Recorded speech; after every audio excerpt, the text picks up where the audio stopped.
Hey Dad, what's going on? Welcome to the practice space here at the house. This is a little weird talking to a camera, trying to imagine that it's you, but I thought I would try something kind of fun, kind of different, and on these chill Sundays, maybe take some time to shoot a video about stuff, talking or showing some guitar stuff. It's kind of weird because you can't talk back, but yeah. So I was really excited to see just how much enjoyment it seemed like you were getting out of kind of noodling around with that scale when I was over for Easter. So I kind of wanted to capitalize on that momentum and try to keep it from waning. So I thought I would shoot some video. Don't really have a great setup. The camera's a little precarious, but try to capture some stuff on video that you can play back whenever you have time, whenever you want to kind of mess around, and hopefully use that to learn a little bit. And I wanted to kind of show you today. I'll play that scale again just so that you have it for reference, and then just kind of introduce some stuff, maybe try to relate it to some songs, and maybe kind of help connect some dots or something. I don't know. This is totally spur of the moment random. So stick with me. I'll grab my guitar and we'll go through that scale real quick. All right, so got the guitar here. This is a lot more comfortable for me now that I am off camera, but let's go ahead. I'll show you that scale again, just the minor pentatonic, and we'll do it in the 5th position, which is going to make it an A minor pentatonic. And I'll show you how you can kind of shift that. I think we covered that a little bit, but so the scale, I'll play it up and then down again.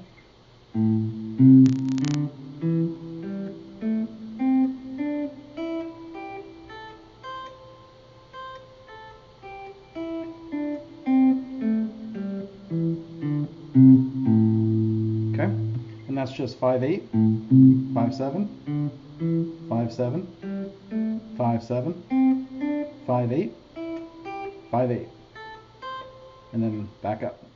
Okay, so now I'll just kind of talk briefly about like how you can change or how you can move this shape depending on kind of what you're playing. So in the 5th position here with the root, that's kind of what you're always going to key off of. So because we started that pattern and we played that shape from the 5th position here, that makes it an A minor pentatonic.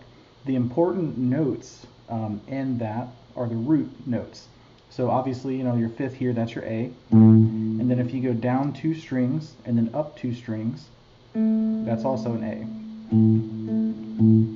And then because the top and high E are tuned the same, if this is an A, that makes this an A. So B. So your roots here are here, here, and then here. So then if you want to move that, so if you're playing in the key of G, because this is your G chord, 3rd fret here, that's your G. So instead of playing an A minor pentatonic, if you just take your root and you shift it down to G, now you can play a G minor pentatonic using the same shape.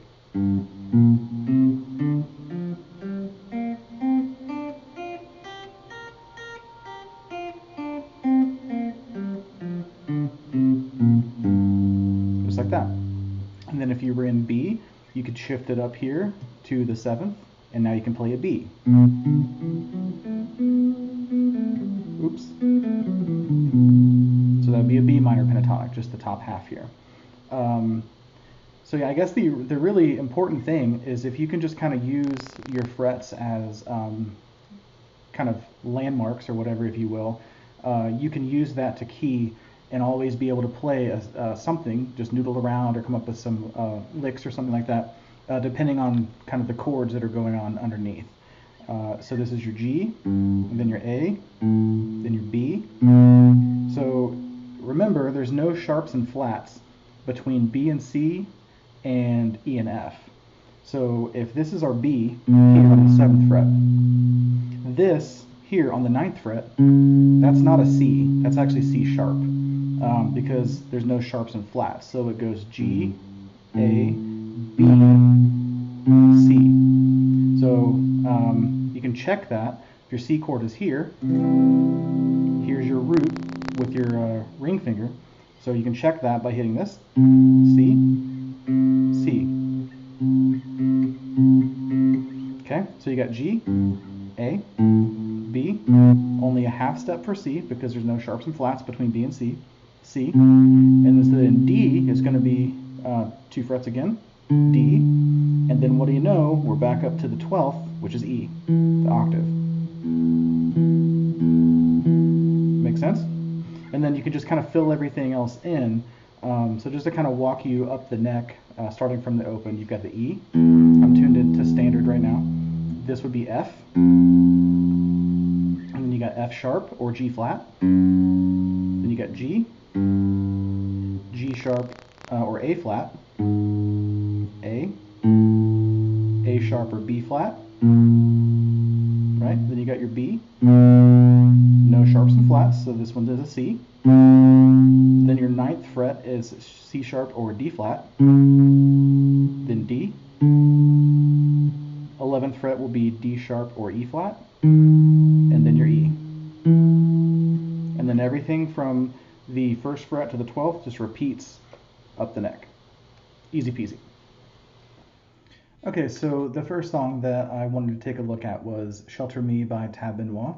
So it goes a little something like this.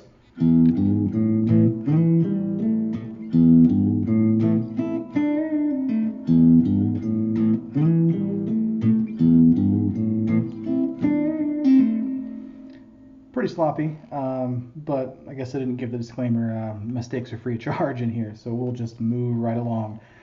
So you'll notice that those licks, hopefully you'll notice that they're right out of that pentatonic box. So when he goes like this, you see that? 5-7, 5-7. Straight out of the minor pentatonic there. He juices that up a little bit because this is your root note, your A, right? So he kind of boosts that by throwing in the open A on top. So instead of just having, you now have, so in context, just makes it sound a little fuller, right? And then that second piece, he's grabbing a double stop here, which is just the 2 notes at the same time on that 5th fret, bending the 7 up a full step. So again, straight out of the box, right?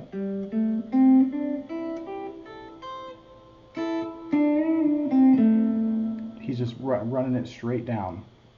So that's one example. Next, we'll take a look at something else. Alright, so I felt obligated to throw this one in here, but we'll take a look at Stranglehold by Ted Nugent.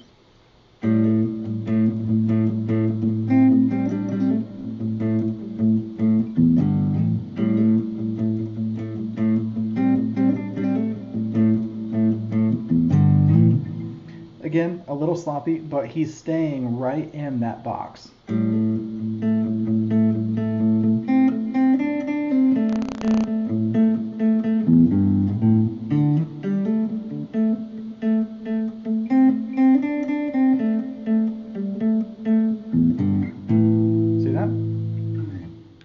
Okay, so I had to do this one, Life in the Fast Lane, right? So it goes something like this.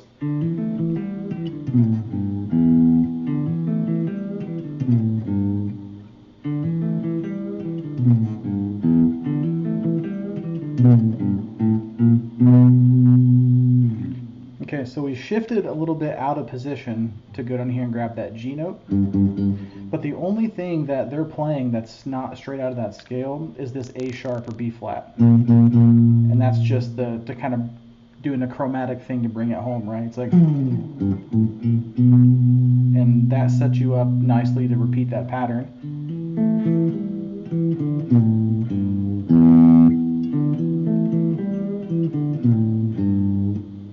So that's yet another example of a super popular song, super cool riff, and it's literally straight out of that box. Alrighty. Alrighty, so I could talk about this stuff all day. I love music and I love to share it, and I really enjoy being able to repay a little bit to you because obviously you got me started, and I wouldn't be here without you. So it's really cool to be able to give back a little bit and hopefully help you a little, kind of inspire you, and kind of help you progress your playing because you've done so much for me. So to close this off, I thought we'd talk a little bit about the 12 bar blues. Obviously you can look it up online, but I think it fits really well with kind of the discussion with the scale, and just trying to connect some of the dots and just learning a little bit of the theory that will take you a long way. So with the 12 bar blues, it's a very structured pattern, super old pattern, and it's based around the 1-4-5. What does the 1-4-5 mean? So without getting super deep into it, I don't understand all of it myself, but the 1 is simply the 1 chord. That's your root. The 4 is the 4 chord, and the 5 is the 5th chord if you were to play a full major scale. So we've been playing the pentatonic scale, which looks like this. But pentatonic, penta means 5. So even though we're playing all those notes, if you pay really close attention, you'll notice that there's only 5 distinct notes in that scale, and that's why it's called the pentatonic. So we are not covering every single note in the key of A. But that's okay though, because for our discussion, this is all we need. So it doesn't always work out as conveniently as this because sharps and flats can kind of be an asshole, but conveniently for us in A, it kind of does. So if you kind of want to start thinking about what the 1-4-5 is, just start with A, that's your 1 or your root, and then just ascend the notes, the musical notes. So we've got A, B, C, D, and E. So our 1's the A, our 4, oh nice, is the D, and then our 5 is the E. Rock on, right? So a cool trick for that when you're on the neck though, is you can kind of cheat a little bit, and as long as you can find your root, you can always find your 4 and 5 so that you know how to play the 12 bar blues. So as we discussed earlier, this is your A. So to find the 4, just drop down on the same fret and play that A string. So A, boom, that's a D note. And that makes sense, right? Because if your C is here, here's your C, C sharp or D flat, and then D, boom. So 1, 4, the 5 is just one whole step up, 5. So that's the structure of the 12 bar blues. You've got your A, your D, and then your E, just like that. You can check this E by hitting this string here. Pretty nice sound. So in a different key, so if we were to shift this down and take a look at G, if someone asked me, hey Keith, what's a 1-4-5 in G? I would say, I don't know, but if I had a guitar, I could go G, okay, cool. Our 4 is going to be this one, which is a C, and then our 5 is going to be D, because that's what that is, right? So 1, 4, 5. So in the key of G, a 1-4-5 blues would be G, C, and D. And honestly, I kind of suspect, since everything has its roots in the blues, I kind of feel like that's why G, C, and D are so popular, but that's not really important.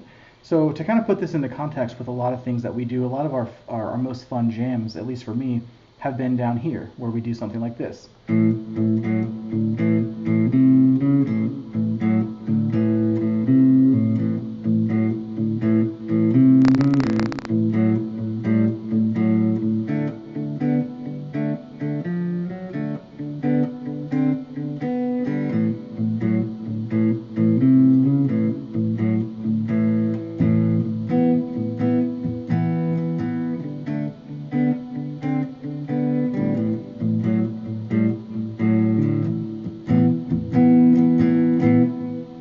So that's our 1-4-5. The 1,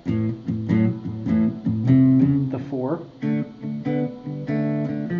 and then our 5 is that little E shape using the same shapes that we've been playing.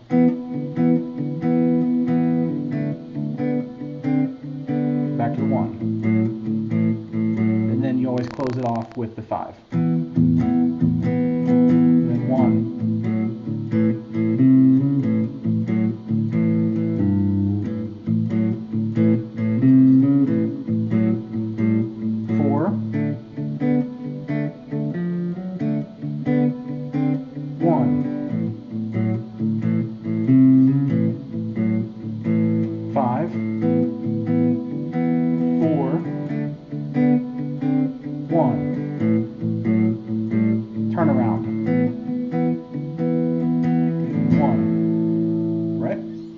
So I just wanted to kind of explain that a little bit and run through, because we play that a lot, and I thought it might be helpful if you kind of understood why we play that and why it makes sense.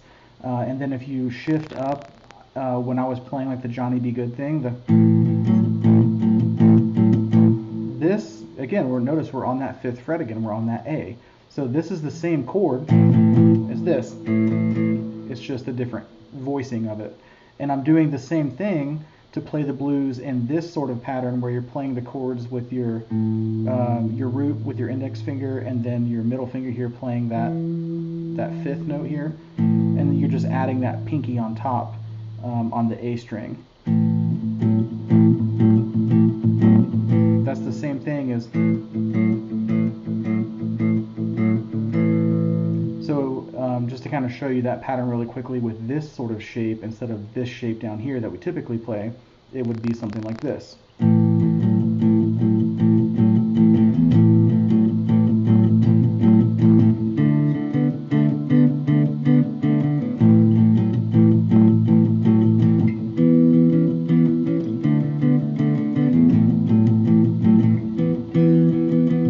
Right?